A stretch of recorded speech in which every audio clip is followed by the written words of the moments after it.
Chosen one, lock your attention on this message right now. That feeling you have been carrying for the last few days, the one that keeps pulling at the back of your mind like something is unresolved, like someone is thinking about you, stop pushing it down. Because it is not paranoia, it is perception. There is a conversation happening right now that involves your name, not your reputation in the abstract, not some vague whisper in passing. A serious, deliberate, weighted conversation, where someone sat down, looked another person in the eye, and said your name out loud. And the stars, the very architecture of heaven, have already recorded why. But here is what the enemy does not want you to understand. He does not want you to know the nature of that conversation. Because the moment you know what is actually being said about you, the narrative he built in your mind collapses entirely. The accuser has spent this entire week planting a very specific version of that conversation in your thoughts.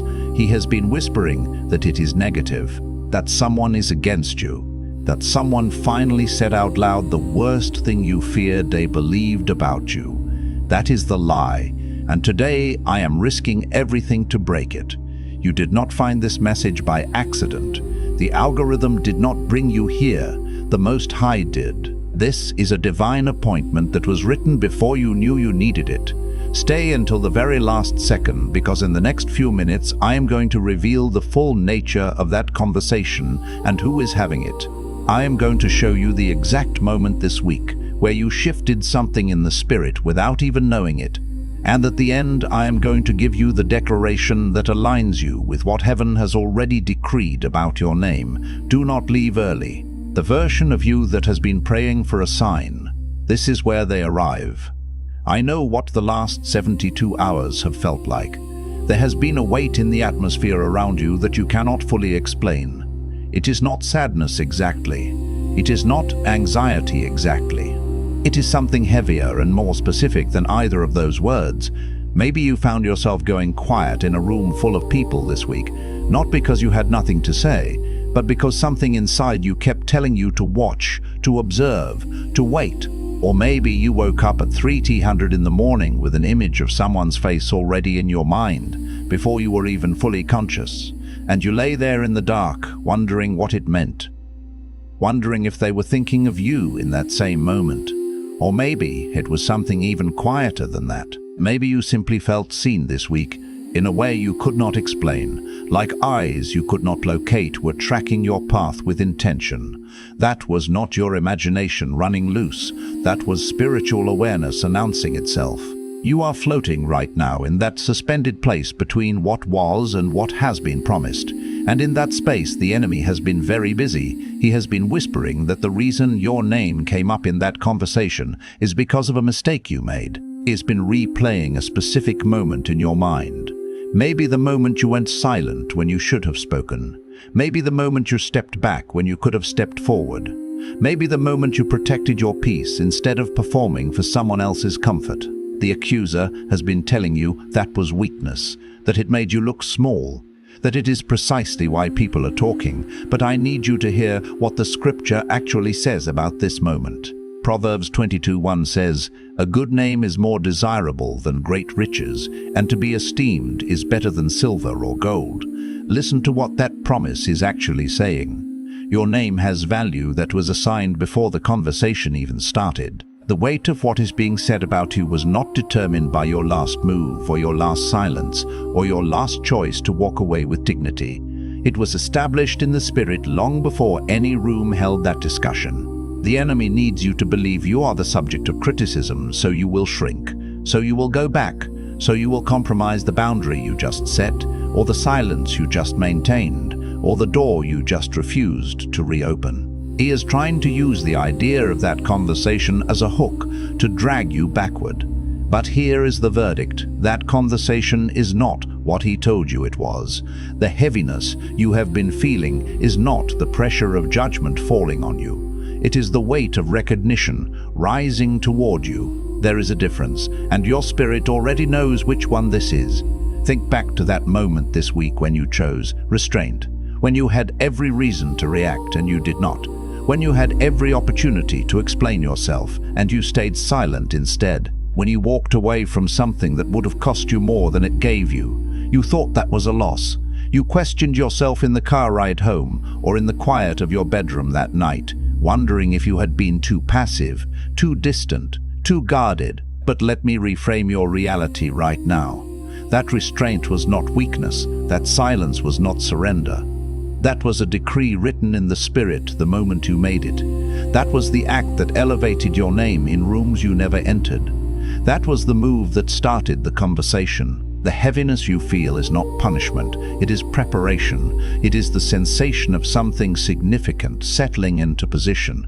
It is the weight that comes right before a door swings open so wide that you will never again question whether your name carries power.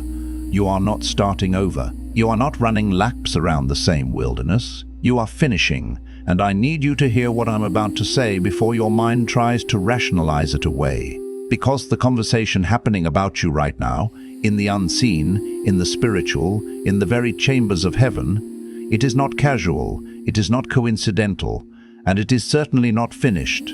Some messages don't just inform, they activate. If something stirred deep in your spirit just now, you may be ready to receive the Chosen One's blueprint.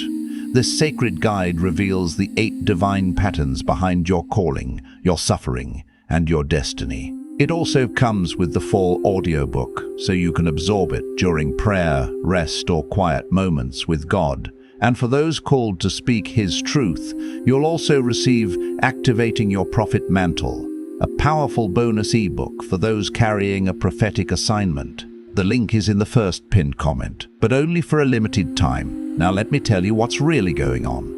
Most people spend their entire lives waiting for a sign, waiting for confirmation, waiting for someone to look them in the eyes and say, "You are not crazy. What you felt was real. What you sensed was true.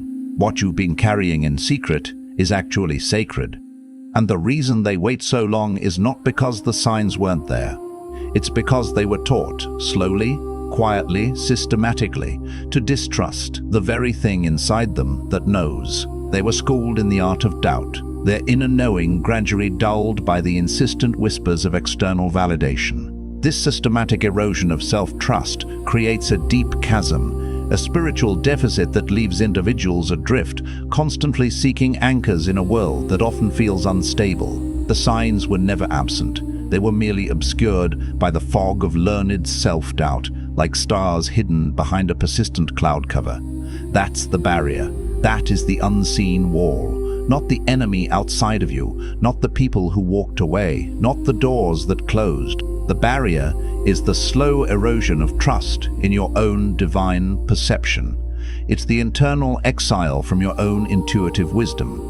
This isn't an external battle against formidable forces, nor a passive reaction to the perceived failings of others or the closed pathways before you. The true impediment is the gradual decay of faith in your own God-given senses, the dimming of the inner compass that navigates the spiritual realm. And until that is restored, you will keep standing at the threshold of your purpose, wondering why you can't seem to cross it, like a traveler before an impenetrable mist, unable to discern the path ahead. Think of Elijah, standing at the mouth of the cave on Mount Horeb. He had just called down fire from heaven. He had just outrun a chariot in the power of God. He had commanded the very elements, a testament to his divine connection and authority. And then one threatening word from one woman, Jezebel, a whisper of malice, sent him running into a wilderness, a desolate place reflecting his inner landscape, lying under a tree, asking to die. Not because the power left him, not because God abandoned him. His supernatural strength remained, a residual echo of divine encounter. But because his perception of himself had been shattered, his identity had fractured under the weight of a single threat, revealing the fragility of his self-image. He could see God's power operating through him and still believe he was the only one left. He could witness celestial intervention and still feel utterly alone, a solitary flicker in a vast darkness. Still believe it was over. The very prophet who had just witnessed the miraculous could not see what heaven already knew, that 7,000 had never bowed. 7,000 were still standing, a hidden army of faithful hearts, a testament to God's enduring presence. He just couldn't see them from inside his cave, his self-imposed sanctuary of despair. His internal vision was so clouded by his own perceived failure that the reality of God's unseen network was rendered invisible. And that cave is where so many of you are right now. Not in defeat, in hiding. There's a difference. Defeat means it's over, a pronouncement of finality, a closed chapter. Hiding means you still have something worth protecting. It's a strategic retreat, a place of preservation. And the Most High doesn't send angels to people who have nothing left, no spark remaining. He sent an angel to Elijah twice, touched him, fed him, ministered to his physical and spiritual needs, and then said, "Arise and eat, because the journey is too great for you." The path ahead requires sustenance, not just solace. Not too great for God, too great for you in your current state. This is the divine assessment, a compassionate acknowledgement of his depleted state. And that is the most compassionate thing heaven could say to someone mid-collapse. Not pull yourself together, a command that often falls on deaf ears when the foundations are shaking. Not, "Why are you here?" Well, he did ask that, a gentle inquiry into the heart of the matter. But listen to what Elijah said in response. He didn't give a spiritual answer, a platitude to mask his pain. He gave an honest one. He said, "I have been very zealous. I did everything right. I fulfilled my assignments with fervent devotion, and I'm the only one left." He perceived himself as the sole survivor in a spiritual war, a testament to his perceived failure. "And they're trying to kill me." The threats still loomed, magnifying his sense of isolation and impending doom. He was exhausted. The emotional and spiritual drain had taken its toll. He was disoriented. His inner compass spun wildly, unable to find true north. He had confused his loneliness for abandonment. The absence of visible support was interpreted as God's deliberate withdrawal. And God didn't rebuke him. He met him in his brokenness with tangible provision. God fed him and told him the truth. You are not alone, and this is not the end. The whispers of despair were met with the resounding truth of divine presence and an unfolding future. The conversation heaven was having about Elijah in that moment was not a eulogy, not a lament for a fallen hero. It was a commissioning. It was preparation for the next assignment, a divine recalibration for the road ahead. And the conversation happening about you right now, it's the same. It echoes Elijah's pivotal moment, a divine dialogue about your unfolding destiny, irrespective of your current perceived state. But here's where it goes deeper. The reason most people miss what heaven is saying about them is because they're listening to the wrong frequency. See, there are two conversations happening simultaneously in the spirit. Imagine the spiritual realm as a vast radio spectrum, filled with countless signals. One is the conversation God is having about your destiny. This is the celestial broadcast carrying the frequencies of purpose, potential, and divine orchestration. The other is the conversation your wounds are having about your worth. This is the static and interference, the distorted transmissions born from past hurts, fears, and insecurities, and they sound nothing alike. One says you are set apart, prepared, and about to be sent. It broadcasts clarity, potential, and divine endorsement. The other says you are too broken, too late, and too much of a risk. It transmits doubt, limitation, and self-condemnation. And the problem isn't that you can't tell the difference intellectually. Your mind can grasp the contrast, can analyze the differing messages. The problem is that one of those voices has been speaking to you for so long that it sounds like your own. The voice of your wounds has become so deeply ingrained, so intimately familiar, that it has usurped the authentic voice of your spirit, masquerading as your own thoughts and feelings. Stay with me, because what I'm about to share next is the part that breaks the cycle. This is the key that unlocks the prison of familiar falsehoods. The voice that sounds most familiar is not always the voice that carries the most authority. Familiarity is not the same as truth. The comfort of the known can be a deceptive siren song, lulling us into a false sense of security while leading us away from our true north. And this is the place where so many chosen ones get stuck. not because they stopped believing in God, but because they started agreeing with a narrative that God never authored. They become complicit in the lies whispered by their past. You've been rehearsing a story about yourself.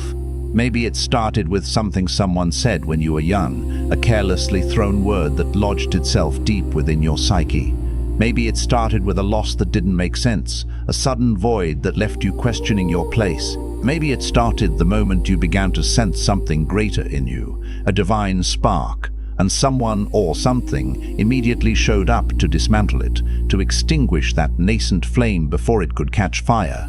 Because that's how it works. The attack always comes in proportion to the assignment. The enemy, or simply the circumstances of life, recognizes the magnitude of your potential and unleashes resistance accordingly. David wasn't just a shepherd boy who happened to win a fight. He was a king in the making, his lineage and anointing already established in the divine blueprint. He was being prepared in obscurity for a throne that hadn't even been vacated yet. The lion and the bear came before Goliath. These were not random encounters designed to break him. They were divine apprenticeships, opportunities to hone his courage, his skill, and his reliance on God. Not to destroy him, to develop him. The wilderness is always a prerequisite. The pressure is always preparation. The pressure is always preparation. It's the forge in which resilience is hammered out, but you can't see that from inside it. From inside it, it just feels like suffering without meaning, an endless expanse of hardship with no discernible purpose. And this brings us to something most people miss entirely. Meaning is not given to you at the beginning of the process. It is not a pre-packaged revelation handed out at the outset. It is revealed at the end of it. It's the wisdom gained from looking back at the winding path, the understanding that blossoms from the completed journey. Which means you cannot wait for the meaning before you move through the difficulty. You cannot pause your progress until clarity descends. You have to trust the hand of the one who already sees the end from the beginning. Abraham didn't know where he was going when he left Ur of the Chaldees. He was stepping into an unknown future, a vast expanse of uncertainty. He just knew who was leading. He followed the voice, the divine directive, with unwavering commitment. And the text says he went out, not knowing where he was going. And God counted that as faith. Not certainty. Faith. Faith is the currency of the spiritual realm, the substance of things hoped for, the evidence of things not seen. There's a version of you that has been waiting for a guarantee before you take the next step, a demand for absolute certainty, a signed contract from heaven. But heaven has never operated that way. The guarantee comes after the step. The parting of the Red Sea didn't happen before Israel stepped toward it. It happened when their feet touched the water, when they committed to the seemingly impossible act of obedience, bridging the physical and the divine through their courage. And what's coming next will likely surprise you. It always does. Divine transitions rarely unfold according to our meticulously crafted human plans. Because here's where the conversation about you takes an unexpected turn. You've been praying for doors to open. You've been knocking, seeking entry, envisioning the opportunities that lie beyond. And some of those doors have remained closed. They stand stubbornly shut, unyielding to your pleas. And you've interpreted that closure as rejection, as divine silence, as confirmation of your greatest fear, that maybe you misheard. Maybe you misheard. Maybe you misheard. Maybe it wasn't real. The subtle nudges of your spirit were simply figments of your imagination. But what if the closed doors were not God ignoring your prayer? What if they were God answering it in a way your current capacity couldn't yet receive? What if the closed door was a divine redirection, a protective measure, a necessary detour towards a greater destination? Joseph's closed door was a pit. A literal, dark, suffocating pit, a place of betrayal and abandonment. And that pit became the path to Egypt, a place of temporary servitude, a stepping stone. And Egypt became the path to the palace, his rise to unparalleled power and influence, not in spite of the pit through it. The pit was not a deviation from his destiny, but an integral part of its unfolding. Every single closed door was a directional redirect that his destiny required. It was an adjustment of the trajectory, a course correction orchestrated by divine intelligence. You can't get to where Joseph ended up by skipping the pit. To bypass the hardship would be to bypass the preparation, the character development, the very crucible that forged his strength and wisdom. The trajectory demands the path. And the path includes the places that felt like punishment, but were actually positioning. They were not arbitrary trials, but strategic placements designed to equip him for the role he was destined to fulfill. Now, once you understand that, you're ready for this. This next layer of revelation demands a shift in perspective. The next layer of the transformation isn't about what you need to receive. It's not about acquiring new blessings or external validations. It's about what you need to release. It's about shedding the dead weight that hinders your ascension. Because you have been carrying agreements, silent, unspoken, deeply embedded agreements with things that were never true about you. These are covenanters made in the heart, often unconsciously, with destructive narratives and limiting beliefs. Agreements with rejection, agreements with smallness, agreements with the idea that your suffering means you are cursed rather than chosen.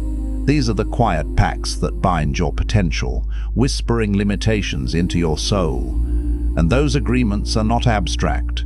They are woven into the fabric of your being, manifesting in tangible ways. They are woven into the way you speak about yourself, the self-deprecating remarks and the muted pronouncements of your worth. The way you shrink in rooms where you were meant to stand tall, contracting your presence as if to apologize for taking up space. The way you apologize for your gifts as though your anointing is an inconvenience to others, a burden rather than a blessing. Ruth didn't apologize for gleaning in Boaz's field. She was a foreigner, a widow, in a land not her own. Yet she approached the opportunity with humility and diligence. She asked for permission, yes, a recognition of the established order, but she came. She showed up. She worked in a field that wasn't hers yet, under a covering that hadn't fully formed yet, in a land that wasn't her home. And she did not shrink from it. She faced the uncertainty with courage and unwavering commitment. She pressed into the provision available to her in that season, even when the season hadn't fully turned, even when the full measure of her future provision was not yet apparent. And Boaz noticed not just her presence, but her posture. He saw her inherent dignity, her industrious spirit, her unwavering grace. He said, "I've been told all you've done. Your reputation has preceded you, and everything you sacrificed has been seen. Your dedication, your resilience, your quiet strength has not gone unnoticed. Heaven has seen everything you've sacrificed, every dream you held in silence because the room wasn't safe, because the air was too thick with judgment. Every prayer you cried in private because you didn't know who would understand, because the depth of your longing felt too vast for human ears. Every night you kept going when stopping felt like the only logical option, when exhaustion threatened to consume you entirely. It has all been seen, recorded. Every act of faith, every silent tear, every moment of perseverance has been noted in the divine ledger. And it is not being ignored. It is being rewarded in a season that is closer than it appears. The harvest is ripening, and your faithfulness is about to be recognized. But let me challenge you with something right now, because we are entering the place in this message where the real confrontation begins. This is where we confront the subtle deceivers, the hidden roadblocks that masquerade as something holy. In just a moment, we're going to uncover what's been hidden in plain sight, the one thing that's been quietly feeding your delay while disguising itself as something holy. It's a subtle thief of destiny, cloaked in piety. Most people who are called and gifted and spiritually perceptive develop one particular tendency over time. It's a common pitfall for those walking a path of spiritual sensitivity. And it sounds like wisdom. It functions like discernment. It gets validated by the church, by spiritual community, by well-meaning voices in your life.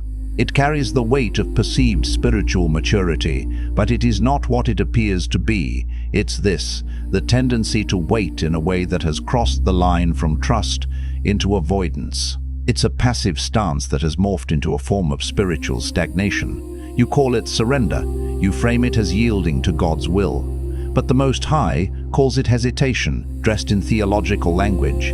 It's a holy excuse for inaction. You say you're waiting on God, but God has already spoken. His directives have been issued, his invitations extended. The question is whether you're willing to move with what he said, or whether you're going to keep building altars at the foot of the mountain instead of climbing it. You offer sacrifices of waiting, of petition, of contemplation, but you refuse the call to ascend, to engage, to step into the assignment. Moses stood at the burning bush and made 5 objections before he took the assignment. 5. He presented a litany of reasons why he was unfit, why the task was impossible. The man who would become the deliverer of an entire nation tried 5 different times to explain to God why he was the wrong choice, and God met every objection with provision, not with frustration, with provision. He offered solutions, reassurance, and divine empowerment. But there came a point where the text says God's anger burned against Moses, not because Moses doubted. God understood the weight of the task and the fear it invoked, but because Moses was using his doubt to stall. He was employing his perceived shortcomings as a shield against obedience. And there's something in you right now that God's patience has been waiting on. Not waiting to give you the sign you're seeking, waiting for you to stop demanding a sign and start walking toward the assignment he has already illuminated. He's waiting for you to move beyond the questioning and into the doing. Here's the part no one wants to hear, and this is the insight that changes everything. So stay with me. This truth can feel uncomfortable, like a necessary surgery that brings healing. The thing that has been blocking you isn't the enemy. It isn't your past, the weight of historical burdens. It isn't even the people who hurt you, or the system that overlooked you, or the delay that has stretched longer than it should have. Those are real, those are valid. They are tangible obstacles and emotional scars, but they are not the root. They are symptoms, not the source. The root, and this is the unexpected truth of this entire message, the root is a misidentified version of yourself that you have been protecting. There is an old identity built in the place of pain, a persona forged in the fires of adversity that has become comfortable to you, not happy, comfortable. It's the familiar landscape of your suffering, the known territory of your limitations. It's familiar. And the new thing God is asking you to step into requires the death of that old identity, not the suppression of it, not a mere modification, but the profound, unequivocal death of it. It requires a spiritual resurrection into something new. This is what Paul meant when he said, "I die daily." Not dramatic self-destruction, not a spectacle of suffering. Daily surrender of the version of yourself that was formed in survival mode. It's a moment-by-moment release of the self that was designed to just get through, because the person you became in the wilderness was built to endure the wilderness. They developed the skills of resilience, of scarcity, of protection. But that same person, if they don't evolve, if they don't shed that survival skin, will also sabotage the promised land. Because the promised land requires a different kind of person. It requires someone who knows how to receive, not just endure. Someone who understands abundance and grace. Someone who knows how to lead, not just survive. Someone who can stand in fullness, occupying their divinely appointed space without apology, without waiting for an external authority to give them permission to occupy the space God already assigned them. It's about stepping into inherent authority and inherent worth. And once that clicks, and it may be clicking right now, a profound resonance within your spirit, everything shifts. The paradigm changes, the internal landscape transforms, because the conversation heaven has been having about you was never about whether you were qualified. It was never about whether you were worthy based on human metrics. It was about the moment you would finally agree with what God said about you from the beginning. It was about aligning your internal narrative with His eternal truth. Before the wounds came, before the labels were placed upon you by the world, before the silence of unanswered prayers made you wonder if you were seen at all, the Most High saw you before you were formed, knew your name before you were named, etched in the very fabric of creation, wrote the chapters of your life before you lived a single day of it. Your story was divinely authored before you ever turned the first page. and none of what you've been through has changed that. Not one word of what he wrote has been erased. Not one promise has expired. The delay was never abandonment. The desert was never rejection. The fire was never punishment. The fire was refinement. It was the purification process, burning away the dross, leaving behind the precious metal. And what comes out of fire, what survives fire, is what's real. What's left when everything else burns away is the pure thing, the true thing. The version of you that heaven has been calling by name since before time. It is the essence of your divine design, the unadulterated spirit that God breathed into existence. Place your hand on your heart and declare this with me. Speak these truths into your being and let them resonate through your soul. I release every agreement I made with rejection. I release every label that was placed on me by hands that did not create me. I release the version of myself that was built to survive what was never meant to define me. I step into the identity that was written before I was born. I trust the process that I do not fully understand. I believe that the delay was not denial. I believe that the suffering was not the end of the story. I believe that the conversation heaven is having about me is one of purpose, of destiny, and of divine appointment. I am not behind. I am not forgotten. I am not too late. I am exactly where the Most High positioned me for the breakthrough that is already in motion. I am seen. I am chosen. And I am chosen. And I am ready. If this message reached something in you today, don't let it pass without action. Let it be a catalyst for your transformation. Share it with someone whose name came to your mind while you were watching. Be an extension of this divine message. Leave a comment below with the word chosen, because your declaration matters in the spirit, not just in the physical. It reverberates through the unseen realms. And if you want to go deeper into understanding why your life has unfolded exactly the way it has, the link in the first pinned comment holds the next step of your journey. It's waiting for you, and so is everything God promised you before you ever knew to ask.